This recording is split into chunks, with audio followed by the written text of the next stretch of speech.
Flick had been a master tracker in a previous life, a skill that had served him well for his survival on Aeternum, and now as an asset with the Consul. For 3 days and 3 nights, your journey has taken you with the setting sun at your back, casting eerie, long shadows ahead of you, almost foreshadowing the coming days. Beyond your shadow, Flick analyzes footprints and marks of corruption, those you could only assume were that which Thorpe had left behind. Sulyce had found himself in the middle of the formation from what you learned was the position of leadership. His command and control impressive, but even more impressive were Cassius at his side advising, Ulfmare scouting and hunting around the perimeter.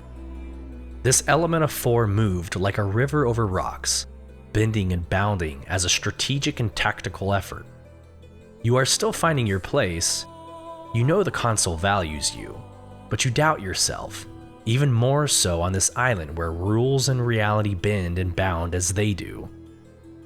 We are close, listener. Set up camp. Consul on me. Questions begged of you. Where are we? Why are we traveling and not returning back to camp? And who is this Thorpe? With every stake you pound into the ground, you realize your inquiries were weighing on you, and that night you decide to ask the questions. As the crackling from the campfire amplifies in the night sky, you ask your questions. Sulyce glances around at his Consul, each one making eye contact and giving a slight nod of affirmation. Sulyce clears his throat. Listener, we have lost trust in most things on this island. If those corrupted were not at war with us, even the earth are at odds. Even worse, there's infighting among us. Those who could call themselves factions, a marauder, a covenant, and a syndicate. We align ourselves with the syndicate, for they are in pursuit of the forbidden knowledge of this island as we are. Sulyce pulls up his right arm sleeve, showing the scarred flesh, burned into a symbol of an eye, nestled in a moon-shaped crest, and surrounded by a triangle.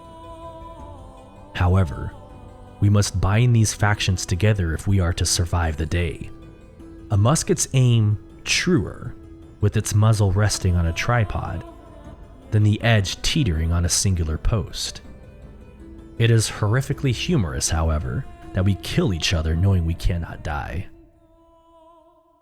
At this, you cannot help but let out a slight chuckle, not one of hilarity, but one of a nervous tick.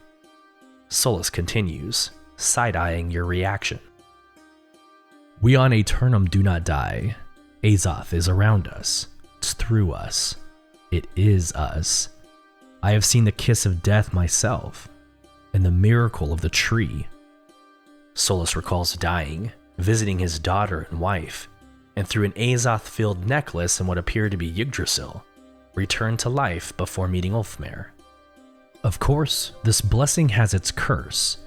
I have seen those die time and time again to awaken as lost, souls torn between existences. Azoth also seems to be an ark of the covenant of sorts, something for every being both living and dead to war over, none more prevalent than what we know as the Ancients. The Consul each look at each other in what you are confused as either anxiety or nervousness. You are enthralled, and you dive deeper into this moment, your senses honing in on Sulyce's words. We do not know anything about the Ancients, other than they ruled Aeternum long ago. Their presence marked across this island in statues with 2 heads and 4 arms. The architecture of this island is pervasive with their touch. It's odd that we do not know more of them. Enter this war between the Ancients and the corrupted. We are to believe the corrupted won, as we see the effects of the corrupted to this day, but have no encounter with the Ancients. I'm sorry, my friend. This story does not have a happy ending. Shortly after breaking camp in our pursuit of this corruption, I came into contact with these 3. This is Cassius, our healer. He has embraced this new world quicker than we have, using Aeternum's wonders to mend our wounds and heal our transgressions. This is Ulfmare, our warrior, the only thing more scary than Aeternum itself. Both Sulyce and Ulfmare exchange a grin and toast their water pouches into salute. And this is Flick. You will feel him before you see or hear him. His eyes and ears are those of the Consuls. Together, we set forth in pursuit of the lore on this island and became regrettably familiar with those who threaten it. We met a man by the name of Jonas Alazar, or more commonly known as the Hermit. He told us of the Soul Wardens, those who fought the corrupted long ago, but failed like the ancients. However, we were sent by this hermit to piece together an ancient artifact that would combat the corruption in the coming days. Behold, the Azoth Staff. At this time, Cassius pulls out a scepter of sorts, one that immediately began to pulsate in your mind and chest in perfect rhythm to your heartbeat. You feel drawn to its source, not of jealousy or want, but of pure curiosity. Although the infighting between the factions continues, we have been able to gain the trust of their leadership to stand behind us in pursuit of Commander Thorpe, this leader of the corrupted. This is what we know. Some came to this island with the camaraderie of Commander Thorpe. He claimed to have possession of a box, one given to him that was said to hold half of Isabella's soul, whatever that means. Upon landing on Aeternum, Commander Thorpe became a victim of this corruption, and having lost the box, defined his purpose to pursue the box. At this current moment, the Hermit awaits in Brightwood at the Soul Warden camp to gather these faction leaders. Our mission is to hunt and kill this Thorpe, who now knows us by name and has set out to disrupt our alliance. On our journey from Brightwood, we had lost his tracks, but gained intelligence of one of our own being held prisoner. Sulyce almost winks at you, you now understanding. We have said, mission first, people always, and your Consul agreed to come for you. And quite the irony, your captor was Thorpe, and now here we are. You look around trying to get a sense of exactly where we are. The fire now almost extinguished, its life coming to a rest as much of Aeternum seems to be doing the same.